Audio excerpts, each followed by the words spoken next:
Learn about the view keyword in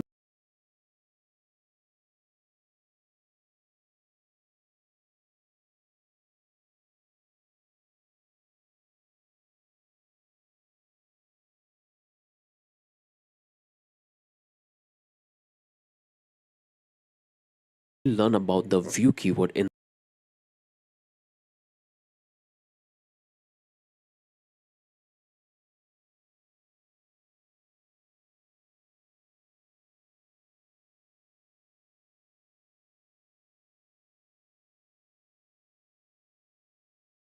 learn about the view keyword in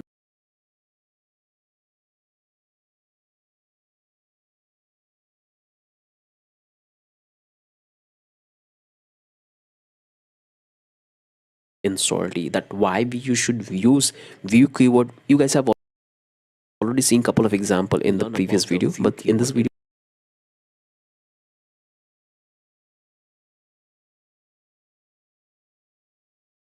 we will try to understand even in deeper level. Okay, so here I've opened my remix ID. Make sure to do that, and here I'm going to provide this comment view. Okay, and I will create a contract. I will call,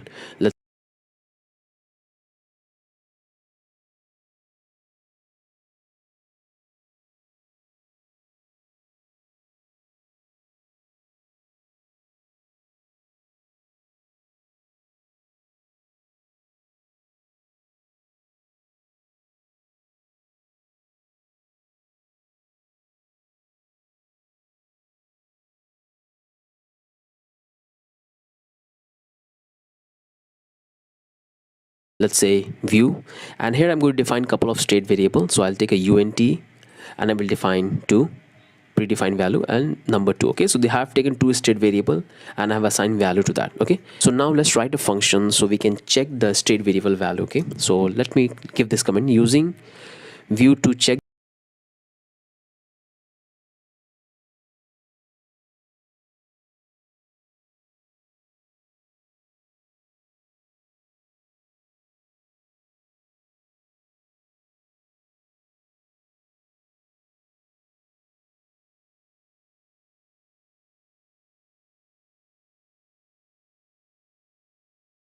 the state variable. Okay, let's write the function and I call get result.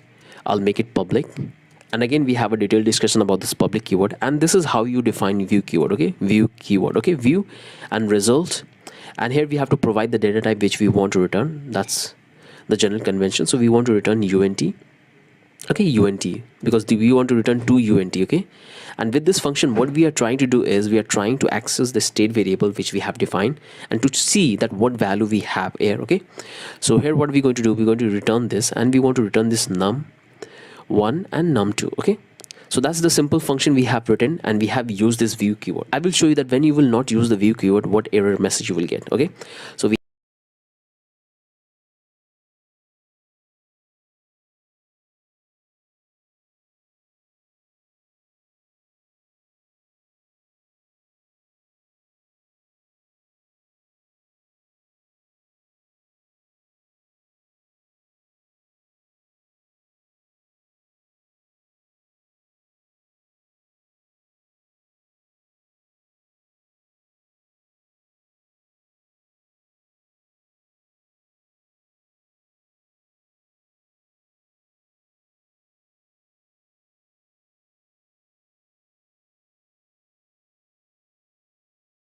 we have this function, just simply save it and we have compile it. Okay, and let's make it capital and make it capital. That looks pretty good. And now let's come here and simply delete this one and redeploy the contract, and here we got the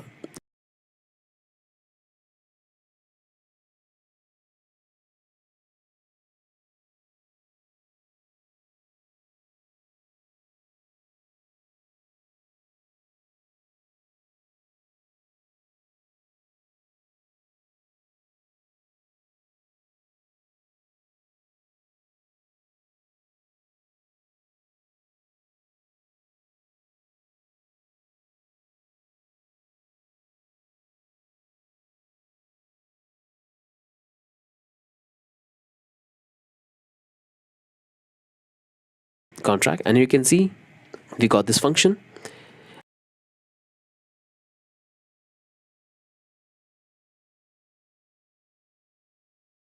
and we have used this view keyword to access the data of the state variable. So let's click on this, and here you can see we got the data of the state variable, okay, UA2 and 7, okay. So that's how you can see the data of the state variable using the keyword view, okay. Now if I comment this and if I create another function, I'll say what if I want to calculate. So this function will allow me to do a certain calculation, and I'm going to use that calculation to have an output, and final output I'm going to assign to my state variable, okay. So let's follow along with me. So I'll create this get result, and I'll say public view return, and I want to return this unt and product, okay, and unt and total. So this is the one way you can define whatever data you want to return, okay. So here I'm defining at the function level that this is the product and total I want to return from this function, okay. So you have multiple way to return unt, and I call num1 20 and num2 30, and I want to sum them, okay. So I want to return this product, so I will simply say product, and I'm going to multiply 1 and 2, okay, 1 and 2, and the same thing I'm going to do for the total. I will simply add them, okay. So that's the simple. I have taken this local variable, okay, and that's what I'm returning from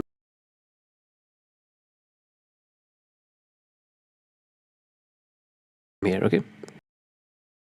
So that's looks local. We add them, return this product num. So you have label that this is the product and total I want to return from this function, okay. So you have multiple way to return unt, and I call num1 20 and num2 30, and I want to sum them, okay. So I want to return this product, so I will simply say product, and I'm going to multiply 1 and 2, okay, 1 and 2, and the same thing I'm going to do for the total. I will simply add them, okay.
So that's the simple.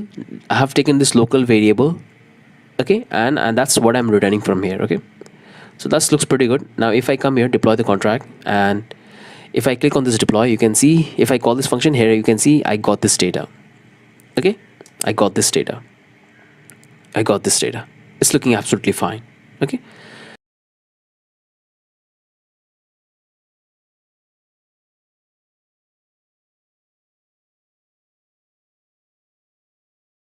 So we can perform internal calculation as well with the use of view keyword, okay. And this function will not create any impact on the state variable, okay. You will see in later, okay. So right now what I want to do, I want to simply use those two variables here. So if I, you can see here I'm getting this error message, okay. Did you mean num1 num2, because we have comment out this one, that's why we are getting it. Now I want to use this two variable and I want to update that. So I will say num1 num2, and this one is n, capital N, this one is capital N. So this time what we are trying to do, we are trying to use the state variable, okay.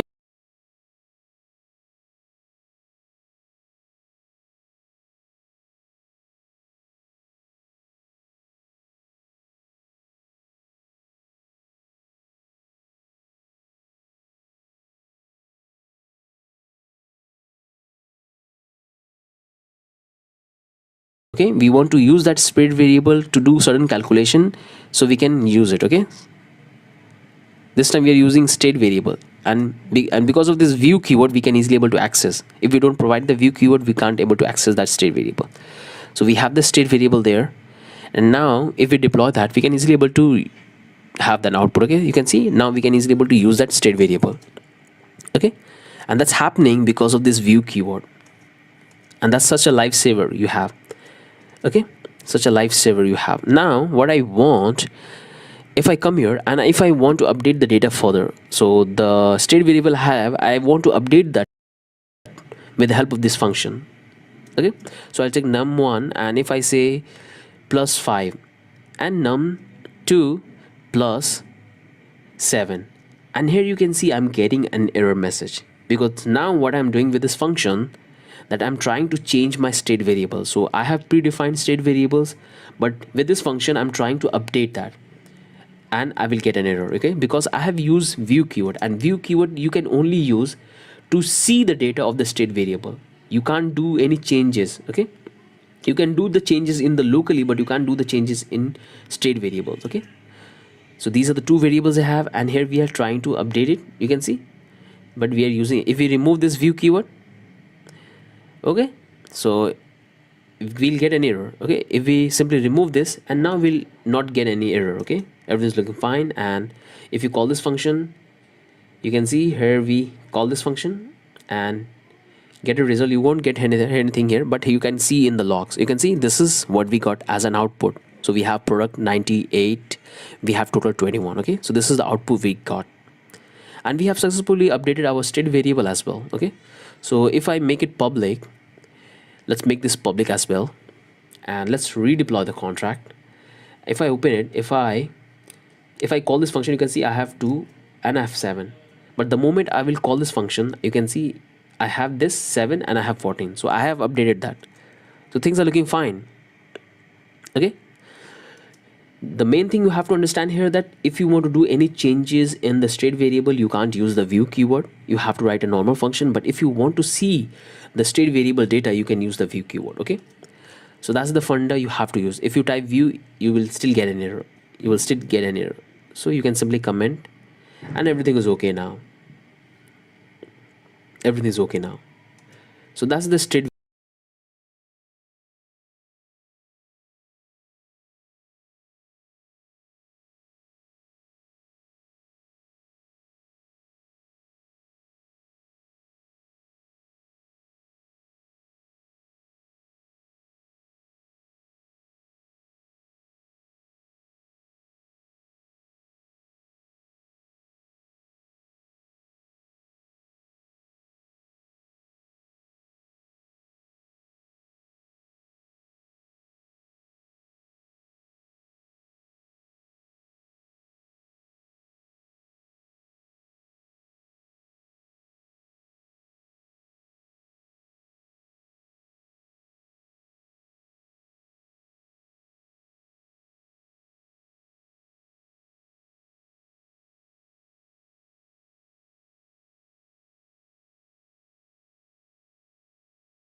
variable, and let's simply copy and let's make it this, remove this one, the one I want to have a normal return.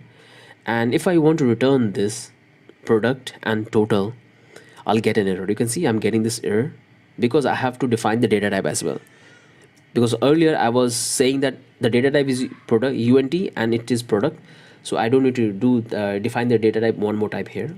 Okay, so here I have to define the data type, it's unt and it's unt here, and now I can easily able to return the data from here. Open, call it. If you call this one, this is the data what I get, and things are looking good. I hope these things are making sense to all of you guys, that how you can use the view keyword. The only thing you have to focus that if you use view keyword to see the value of the state variable, okay, you can't, when you want to do any changes in the state variable, you can't use the view keywords. So that's the important things you have to make for this view keyword. Okay, things are looking good.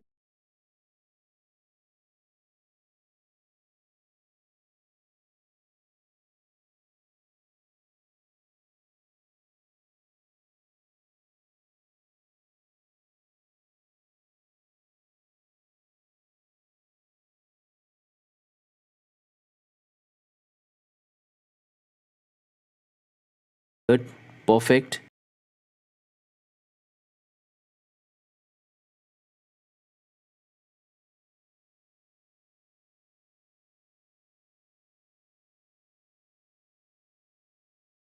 So that's the only thing I want to cover in this short video, because I don't want to extend this video too long, because this is a very simple concept which you have to keep in mind while developing your contract. Okay, so with that, I'm ending this video. Let's move to the next video. In the last video, we have learned about the view keyword in Solidity. We have seen a couple of examples that where we can use, how we can use. In this video, we're going to learn about the pure keyword in Solidity, that why we should use pure keyword and in what way we can utilize it. Okay, so here I've opened my Remix ID. Make sure to do that to be on my footstep. Okay, so I'll come here, I'll give this comment pure, and I will take a contract pure, and I'm going to define a couple of variables. So I'll say unt num4, unt num2 10. Okay, so these are the two state variable we have. Now let's create a function. I'll say function get data public pure and return, and define the data types, and I want to simply return the num1 num2 which I have defined as a state variable, and it will throw an error. You can see I'm getting this error that I cannot use this function to access the data of the state variable. So to access the data, I have to use this pure view keyword. Okay, so this pure keyword will not work for me. So you can see I'm getting this error, and if I remove this, if I type this view, everything's fine, because view will allow to access the both the state variable and local variable, but pure is only restricted to the local variable, not access to state variable. So that looks pretty good. Now if we deploy the contract, here you can see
variable and local variable, but pure is only restricted to the local variable, not access to state variable. So that looks pretty good. Now if we deploy the contract, here you can see we getting the data. Okay, if we type pure, we are still getting an error, so you can't access that. Okay, let's take a variable. I'll say num1 30, num2 50, and I want to perform certain calculations. So let's simply have an output, and this will work absolutely fine. Okay, we have taken two variables and we are simply returning from this function. Okay, and this time we are not calling any state variable, but we are using the simple function. Okay, so let's provide this comma, and now things are looking good. If we deploy the contract and everything's fine, we can easily able to access the data, because this time the data we have defined and try to have an output, those are the local variable, not state variable. Okay, so that's the thing you have to keep in mind. Okay, now we can come down, we can take another product variable num plus, and we have to perform certain calculations. Okay, you can do anything as long as you are using as a view and using a local variables. So, and this time here you can see we try to access the state variable, and again we have used pure, but we can't do that. If we want to access, we can use view keyword, and now everything's fine. Okay, we can use the state variable to perform certain calculation and get an output from the local variables. Okay, that's what you can do. If you type hit enter, get the data, you can see we are getting the data. Things are looking pretty good. If we provide this product and if we provide this total, we'll get an output here. Okay, let's redeploy the contract, and boom, here you can see we got the data, calculated data 500 and 120. So that's the entire logic you have to know about the pure keyword. If I use the pure, I can't able to access, it will throw an error. It will throw an error. Okay, you can see we can't able to access that. So the only thing you have to keep in mind that you can use pure when you not accessing any state variable, but when you accessing state variable and both local variable, in such scenario you can use view keyword. Okay, so that's the only thing I want to cover about this pure keyword in Solidity, and I believe that you guys have got a complete understanding that how to use, where to use, and what are the things operation you can perform using this pure keyword. Okay, so let's move to the next video. In the last video we have learned about the pure keyword in Solidity. In this video we're going to build a smart contract for event organization.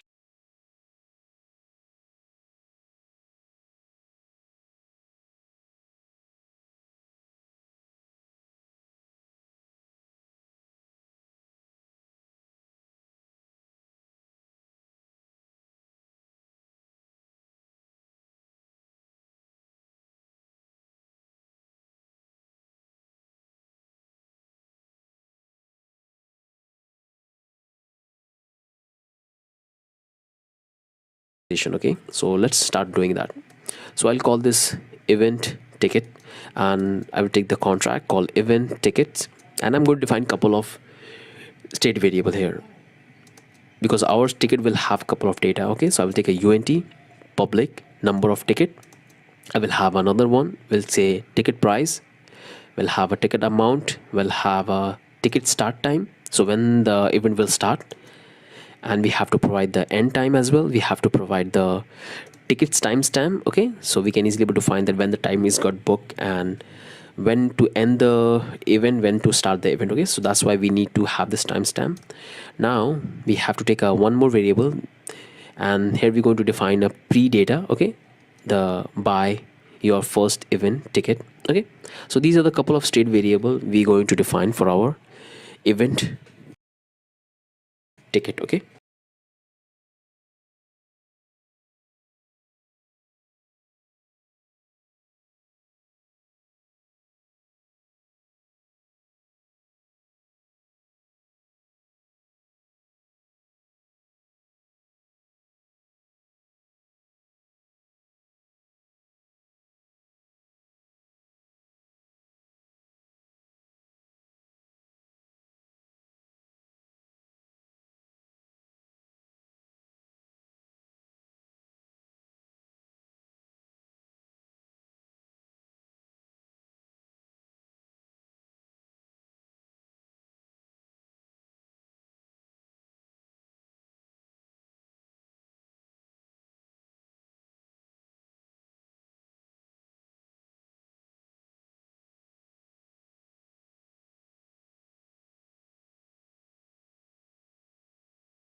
we are writing a very simple, okay, very simple one. And here we have to provide the name, okay, message. So that is the event state variables.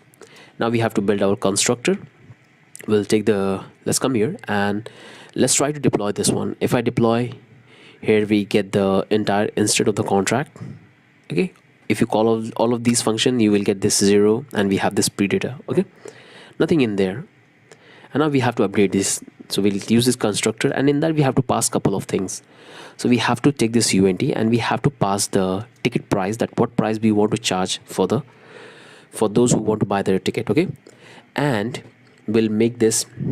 Now we have to get the ticket price, and we have to update, and we can take the start time, which we'll have in this block timestamp. Okay, at the time of deployment we get the time.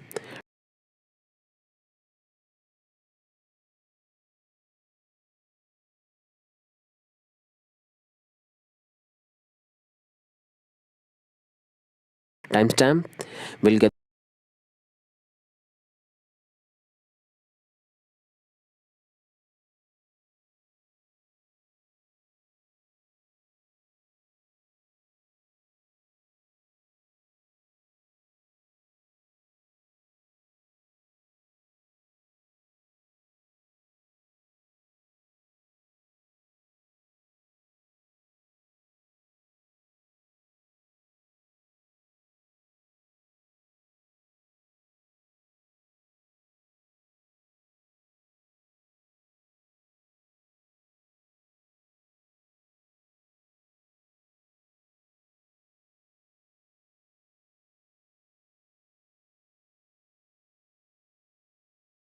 the end time. So we'll simply take this block timestamp, and we're going to add the 7 day. Okay, so it will have a 7 days period in which the users can buy the ticket. Okay, it has 7 days period. So whatever we have learned so far in Solidity, we are only using those concepts. Okay, here we can add hell lot of things and optimize this contract even into the next level. Okay,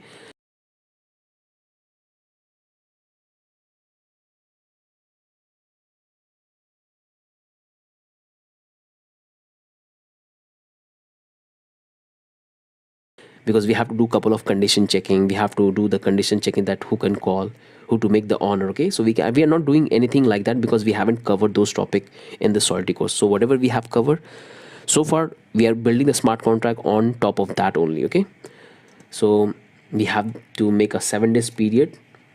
Now what we're going to do, we'll take this timestamp, and so here we have the timestamp. Let's rename this to time range. Okay, and we have this start end.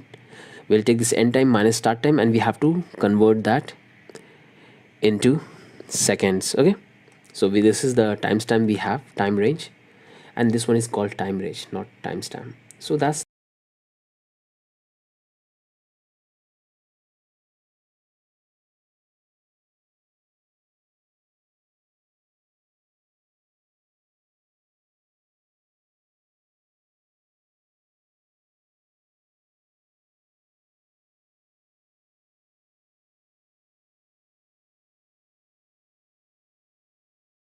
the constructor we have. Now simply deploy the contract, and here in the contract we have to pass the price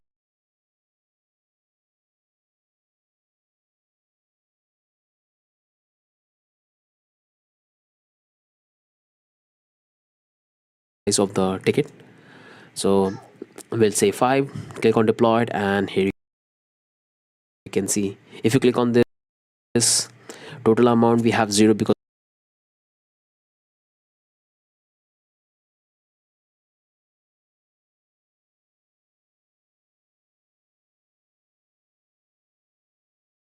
no one have bought any ticket. So we have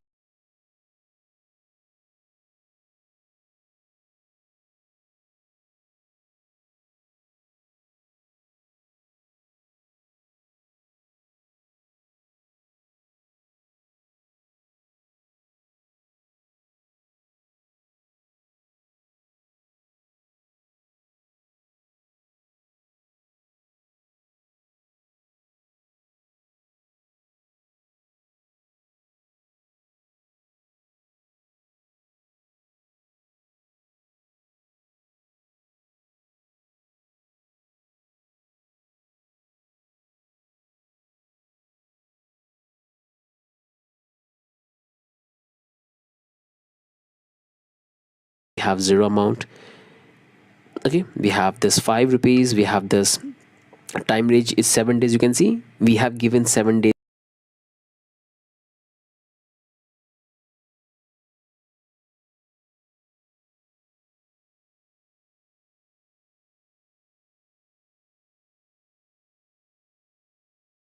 time range, 7 days periods, and that's what we got here. If we call this start, we call this number, message, and this is the end date. Okay, things are looking pretty good. Message, and this is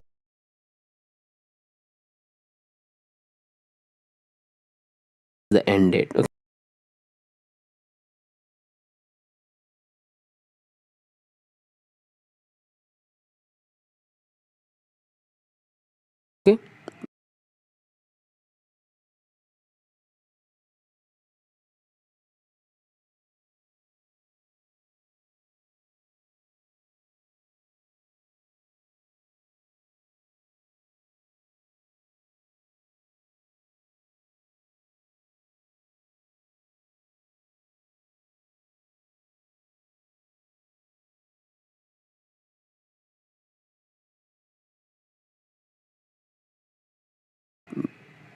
things are looking pretty good, and now we have to write the functions so other can buy the ticket. Okay, so let's write the function buy ticket, and it will receive the price, public, anybody can call it, and we have to return something. We have to return the ticket ID number. Okay, and here I'm explicitly saying that I want to return ID, ticket ID. Okay, now I want to simply call this number of ticket, because every time someone will call this function, we have a number of ticket that will get increased. Okay, and every ticket will have a unique ID, and we'll say a total.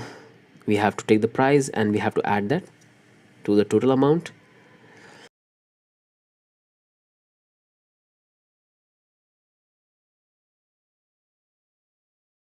Now we have to take the ticket ID and we have to call the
number of ticket. So that's the simple function we have here, which allow us to take the amount and create a ticket ID and add that amount to our contract total amount. Okay, so that's the simple function. Here we can do a hell lot of things. We can check for the conditions like honor, we can check for the price. Okay, so but those things we are not doing here because that's the topic for the later part, because we haven't learned about the condition checking. Okay, so whatever we have learned so far, we are building the contract on the base of that. Now that's what we have here. Now let's redeploy the contract and we have to price the price 5 rupees, 5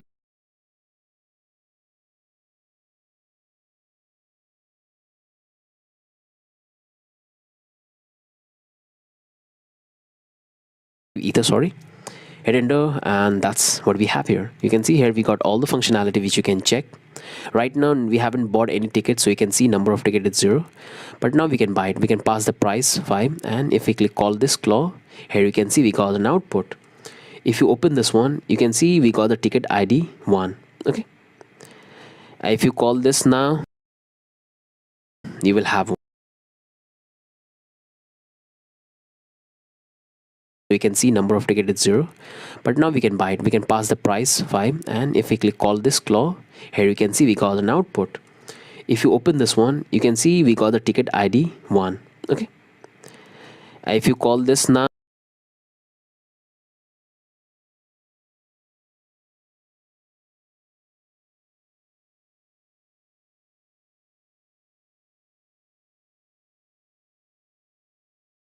you will have one. It's working fine.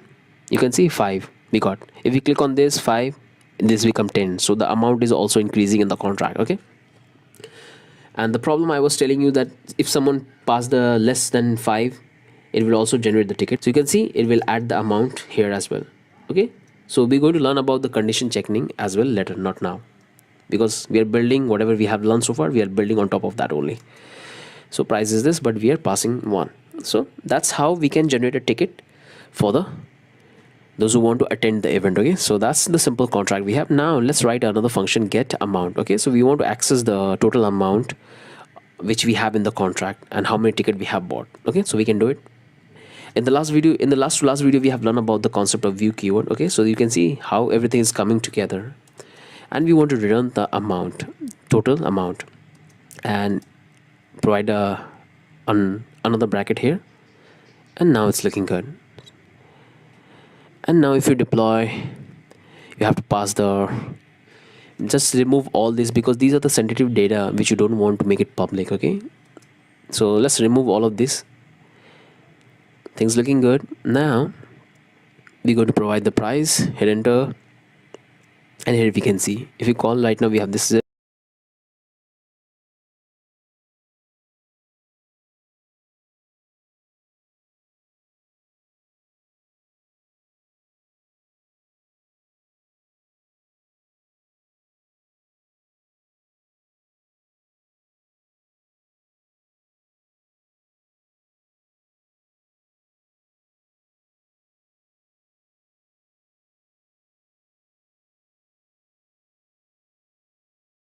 0, if you 5.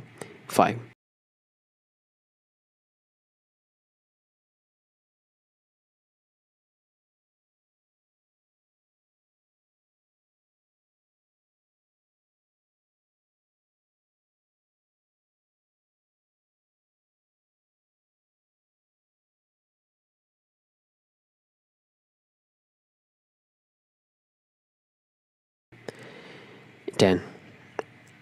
Okay, so this is the very simple event ticket contract which we have created on the base of whatever we have learned so far in this Solidity course. Okay, so hope you guys can see that how things are getting together. Okay, we have learned about the global variables and how we can utilizing it. We have learned about the functions, we have learned about the view keywords. You can see everything we are using in this contract. So things are looking pretty impressive. So that's the only thing I want to cover about the small smart contract of ticket event. Hope you guys have learned something new and you are making progress in every single lecture. With that said, I'm ending this video. Let's move to the next video. In the last video, we have built a simple smart contract for an event organization for selling tickets and collecting money. So if you haven't watched, I'll link in the I button in the description so you guys can follow that.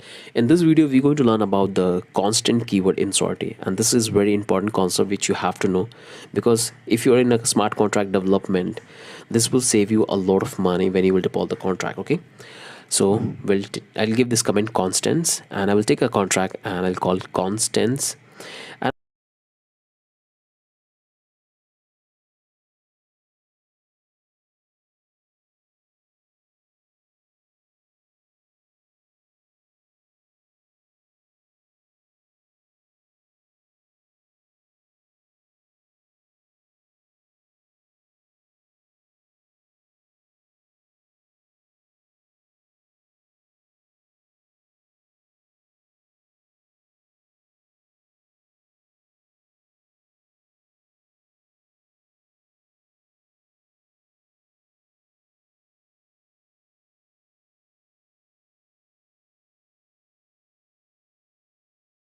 And I'm going to define couple of state variable. Okay, so let's take a stay address first. I'll make it public and say my address, and this is the address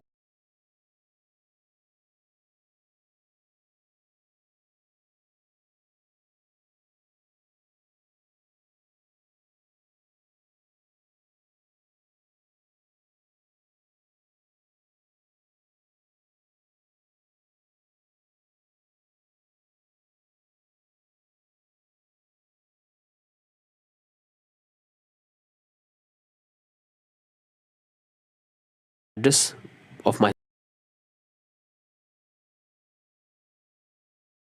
first account. So I'm simply pasting here. Okay, if I come here, if I simply deploy this, and if I open my console, you can see Here, this is the entire transaction log, the hash generation.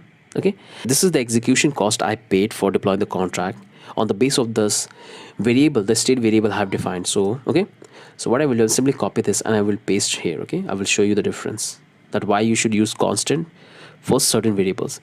So I just want to make it clear one thing, that when you use constant, where the value is constant, it's not going to change. In the context of this contract, you can see this is the address I have defined in the contract, and this address is not going to be changed. All the funds I will receive in this address. Okay, so whenever you have any variables in your smart contract, that's going to be permanent, you can't change those variables. You should define constant. Okay, so this is the amount I'm paying without defining constant, but you will see that when I will define the constant, I'll pay less. So this is how you can define constants. Literally you say, spell it right, and this is the general convention you follow to define the constant variable in uppercase. So my dash address. Okay, so this is the general convention to define the variables. Now I will simply deploy the contract and I will show you something. If I deploy it, come back to the logs, and let me have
a look to the execution cost, and this time I pay way less. You can see, simply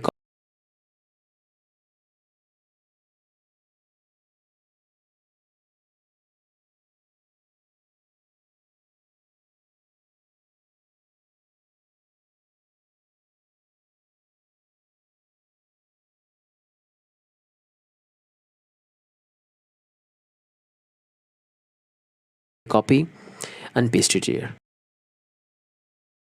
You can see there is a lot of difference in the gas which we are paying with constant and without constant. Okay, so that's why you should use constant for those variable which are constant, which are not going to change in the contract.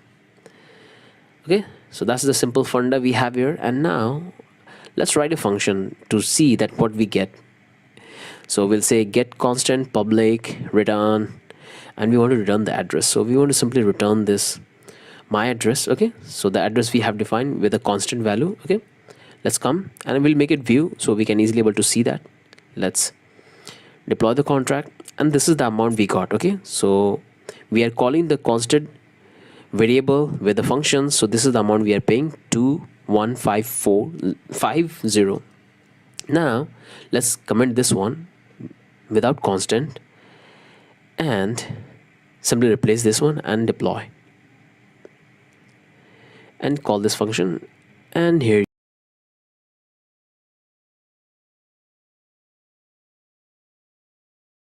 you can see here the amount we are paying 23,586. Still we are paying high. Okay, so you can see we are saving money when we are calling the function as well. Okay, so it's always good to use constant when you define any variable.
variable which not going to change. You can see you are saving a lot of money for your company, and that's the only thing you have to know about the constant.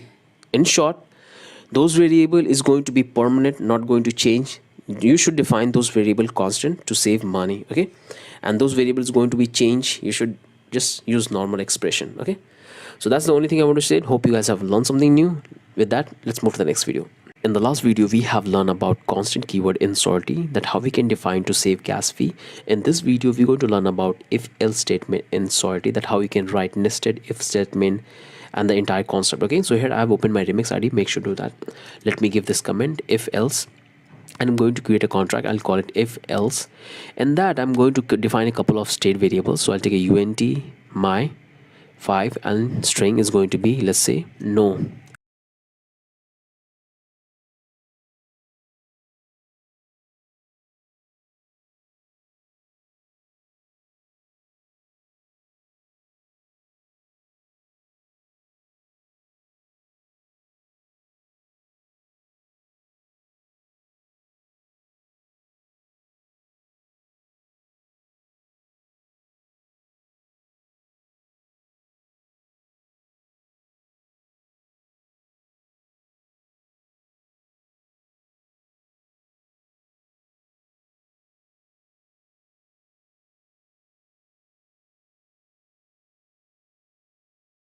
And here I will write a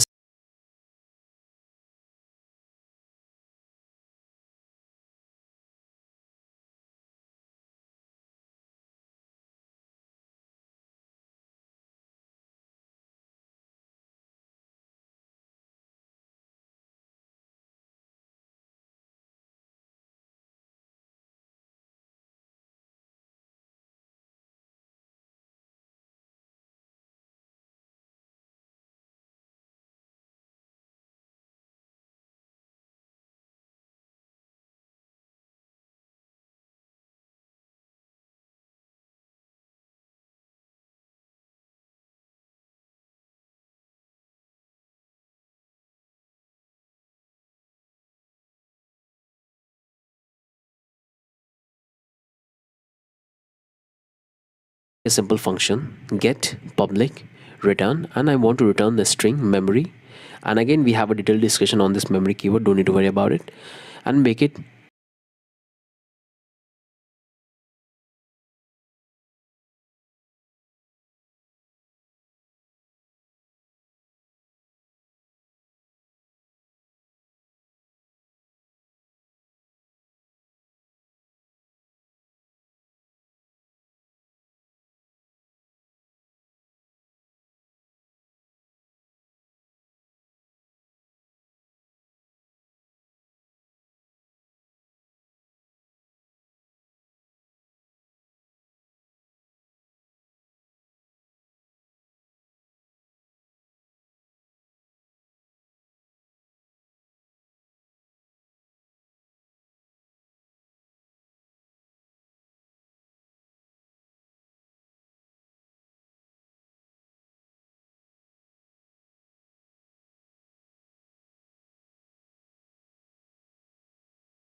let's say if. Okay, so here what I want to do is I want to update my state variable with the help of this function using this if else statement. Okay, so here I will receive a number from the user. So I'll say num equal to 5. If it's 5, then I want to update the string to, let's say, hey, the value of num is 5. Okay, else I say not 5. This is a very simple function we have built. What we are doing here,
Here we are taking an input from the user.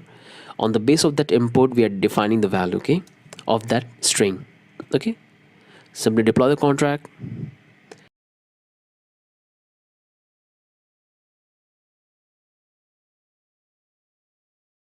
And here you can see we have this three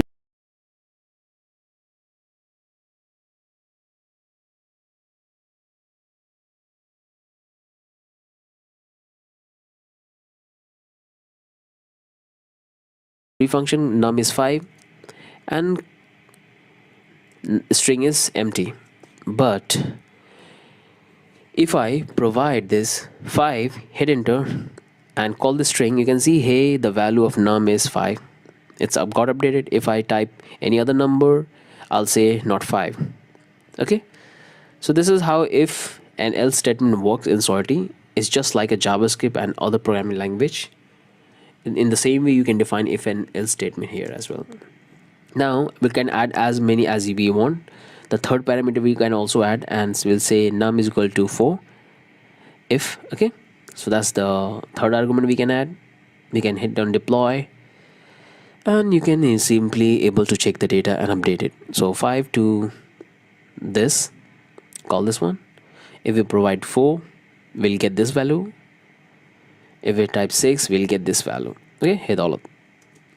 Okay, things are looking pretty good. Hope these things are making sense to all of you guys. Let me comment this out. Let's write down the function shorthand. Okay, so the method I have shown you above, that's a longhand of writing the if and else statement, but we have a shorthand method as well called ternary operator. Okay, so we can write that huge code in a smart way as well. Okay, same logic we have to follow here. Memory will say if number is equal to 5, then dollar. Okay, else this. So this is the long way of writing the if and else statement. Now let's write the shorthand. So I'll say return, I'll say num, if that is equal to 5, I have to give this question mark because we are using ternary operator. If it's right, then we have to give this string to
string and I can say dollar, else we can say this nobody.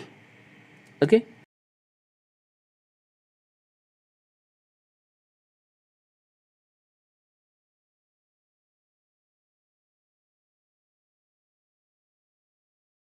Simple.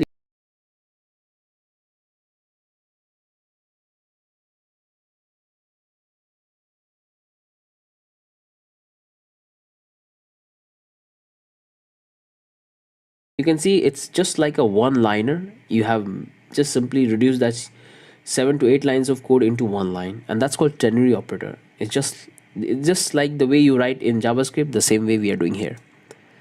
If I deploy the contract, it will work in the same way. Simply pass the number and you get the updates of the data. Okay, so hope these things are making sense to all of you guys. This is the way you can define if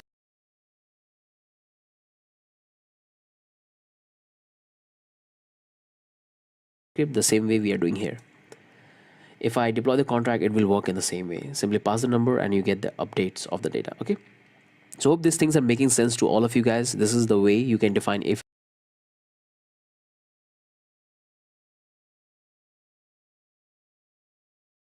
and else statement in the contract. Okay, these are the simple if statement we have written. We're going to build more complex as per the contract itself, and that's the only thing I want to cover about this if else statement in Solidity, that how we can define longhand, shorthand, and it's just like a JavaScript. The way you write if else statement in JavaScript, the same thing you do here as well. Okay, so hope you guys have understood that how you can define if else statement in Solidity. With that, I'm ending this video. Let's move to the next one. Hey all of you, hope you guys are great. In this video, we'll learn that how we can create while loop in our Solidity smart contract. As we all know that all the programming language has their own loop. In the same way, we have loop in Solidity programming language. Okay, so we're going to cover one of the loops.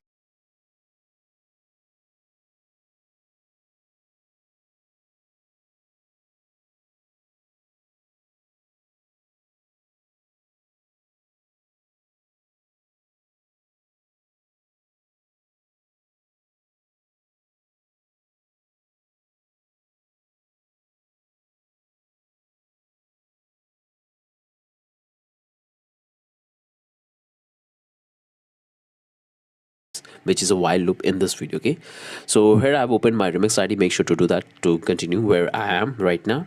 So I'm going to give this command Solidity while loop.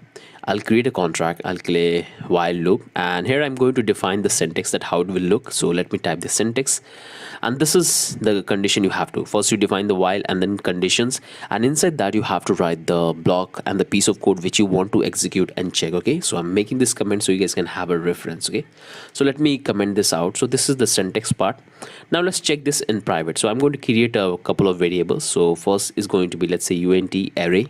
Okay, so what I will do, I'm going to create a function, and with the help of y array in preference. Okay, so let me comment this.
This out. So this is the syntax part. Now let's check this in private. So I'm going to create a couple of variables. So first is going to be, let's say, unt array. Okay, so what I will do, I'm going to create a function, and with the help of while loop, I'm going to add the number into this array. Okay, so that's what I'm going to do with the help of while loop. I'll take another unt.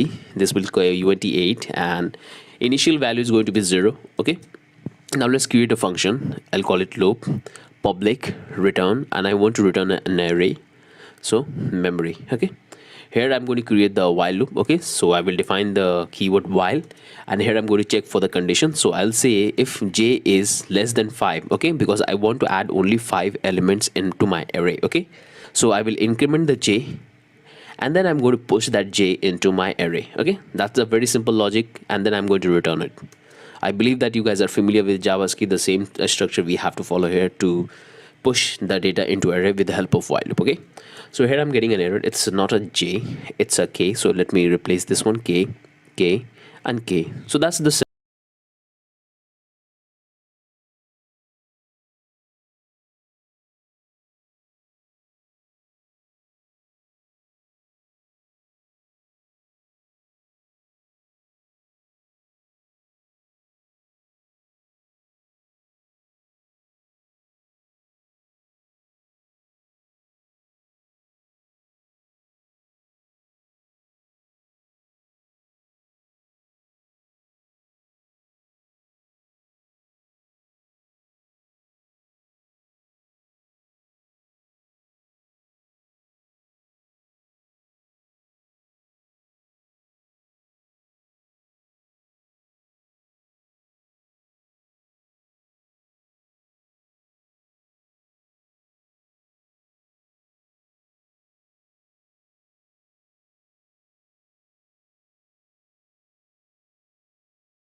simple while loop we have written. Okay, I believe that you guys have got the idea that how you can use it, and now let's test this out. Okay, so let's deploy the contract.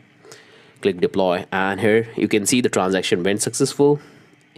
If you see the logs, it's always very important that whenever you define any loops in your contract, there is a high probability that it will exhaust your gas fee. Okay, so adding loop in your contract, it's never a good idea. Okay, you should always try to avoid loops in your contract. Okay, and you should always compare the gas fees which you are paying when you are running the loop. Okay, so this is the entire execution cost, transaction cost which I have paid. Let's open it and let's try to call this function. Okay, if I call this function, you can see the transaction went successful.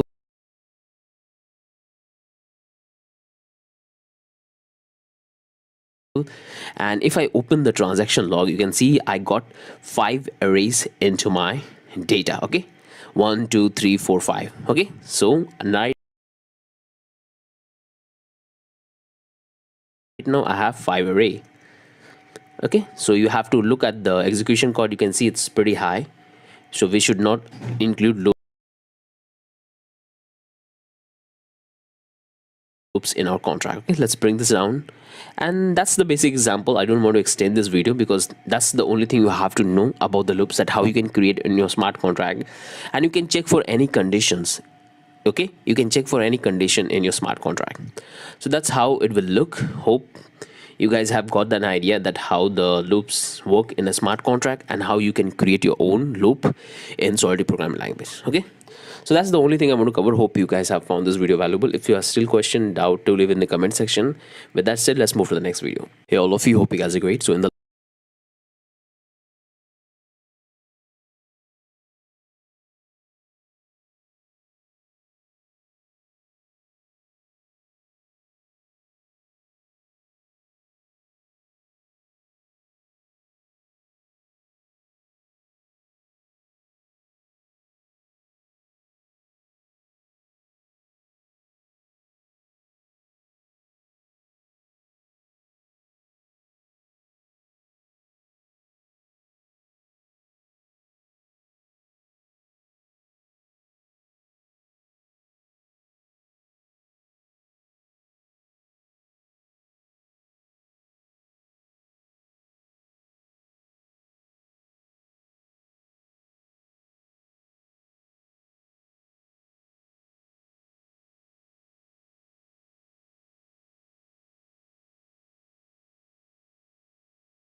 In the last video, we learned about the while loop in Solidity smart contract. In this video, we're going to learn about do while loop in Solidity. Okay, so I have opened the project in my Remix ID. Make sure to do that. Okay, so I'll give this command Solidity do while loop. Okay, let me create the contract and we'll call do while loop, and let me give this command. Let me show you that syntax of this do while loop, that how it will look on a Solidity smart contract. Okay, so first we define the do, and then we have this block, and here we check for the condition. Okay, you can check for any piece of code which you want to execute into this do while loop, and then you define the while, and here you check for the conditions. So that's the structure for creating a do while loop in Solidity smart contract. Okay, so let me simply comment this out, and now let's create a couple of let me type this command syntax, and now let's create the couple of variables. So let me create the unt data array, and we'll create another data type is this. Okay, so I'm going to follow the same logic here which we have covered in the last video, okay, about the while loop.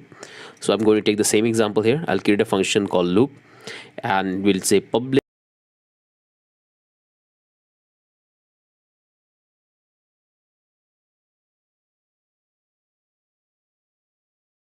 return, I want to return an array,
memory.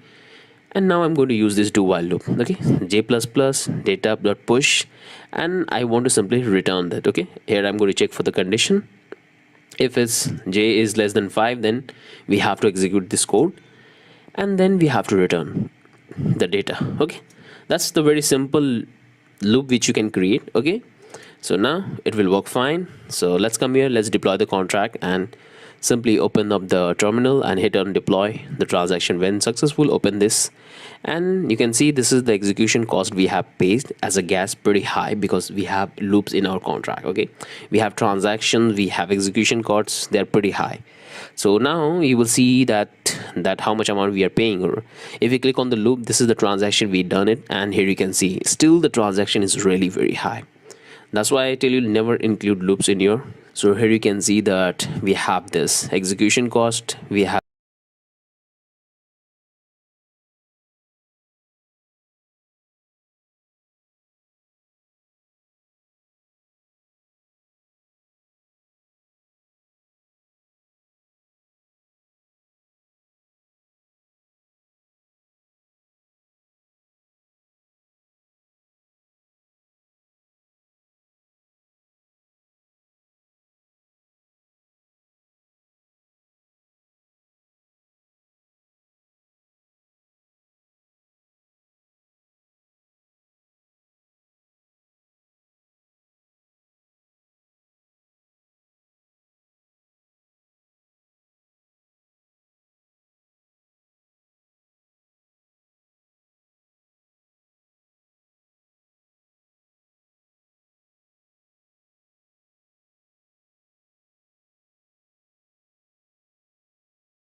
poll, we're going to be creating accounts.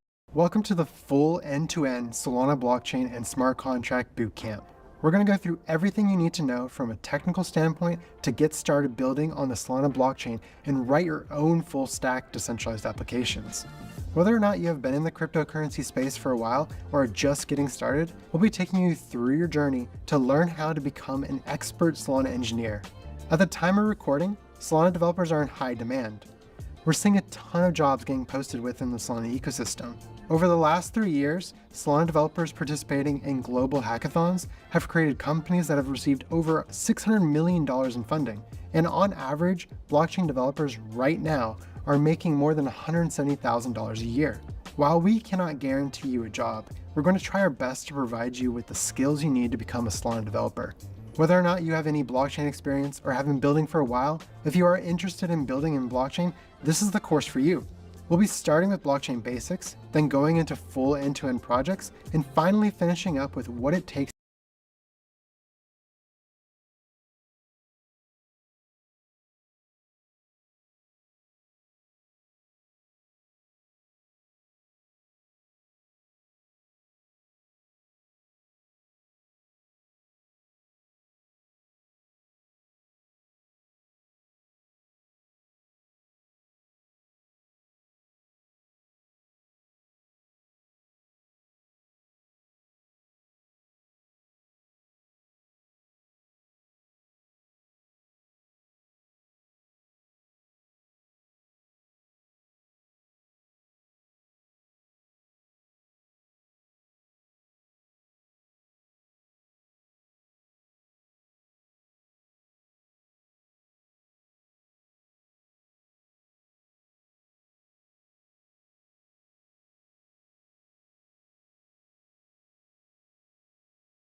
to get your new application to production. If you have already built some smart contracts or are familiar with blockchain, feel free to jump around the bootcamp to find which projects best fit your needs. You'll be able to find all the information you need to know about each project in the description, as well as in the GitHub repository linked below. You'll find the entire bootcamp in this GitHub repository, including any possible resources you may need, such as links to documentation or further reading on topics. Throughout this bootcamp, we'll be learning how to build on a blockchain and be using both Rust and TypeScript to accomplish this. Don't worry if you don't know these languages, as we'll be teaching you enough to get started throughout each lesson. As long as you have some software development background, you should do well. Even the best developers don't get it right the first time. If you do happen to run into issues at any point in this bootcamp, there's a Solana-specific Stack Exchange where you can get help. The Solana Foundation Developer Relations team and other developers from the ecosystem will be answering your questions there. Just make sure you search for your question first and provide enough information about your error you received while building each project. We will also post the full solution at the end of each step and in the notes below. It is incredibly important that you pace yourself while going through this bootcamp. This is a marathon, not a sprint. Take breaks so you can have some time to digest what you have just learned. Go back to different projects as a refresher. Take the course at your own pace. My name is Jacob Creech, and I'll be working with you on some of these projects throughout this bootcamp. I'm Brianna Migliaccio, and I'll be leading you through how to build smart contracts and decentralized applications. And I'm Mike McKenna. I'll be working with you throughout the bootcamp on key blockchain concepts. Before you start building, you should understand the purpose of blockchains and the problems that they solve. Fully understanding the value blockchain provides will help you leverage it to solve the right problems. So let's get started.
So what is blockchain? Why is it important? And what can you do with it?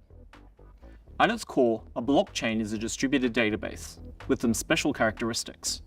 Unlike most databases, blockchains are unique in that they have no central authority, are fully open for anyone to use, and all data is completely transparent. Everyone can make payments on the blockchain, while no one entity is capable of stopping or reversing those payments. This is what we call censorship resistant. The transactions are irreversible, and the blockchain itself is a recording of those transactions. That's why blockchains are often referred to as a ledger. Unlike databases, which are typically stored in a central location, data on blockchains are stored on multiple computers across the world. Essentially, there's no single copy of the blockchain that can be lost or tampered with. Instead, the data is stored in multiple copies and verified by checking the blocks or bundles of transactions. This is called decentralization. What this means in practice is that blockchain allows people to transact with each other directly. Think about the last time you paid for something, or swapped currencies, or just stored your money somewhere. You might have used a credit card, or a money transfer service, or a bank. To facilitate that, there's typically a service fee involved. The seller pays a couple of % on every credit card transaction. You pay a little bit more for an international transfer. And your bank probably has a monthly fee just to hold your money. Blockchain allows people to transact with each other directly without needing somebody in between. Now, to understand blockchain, you need to start with Bitcoin. Back in 2008, Bitcoin was created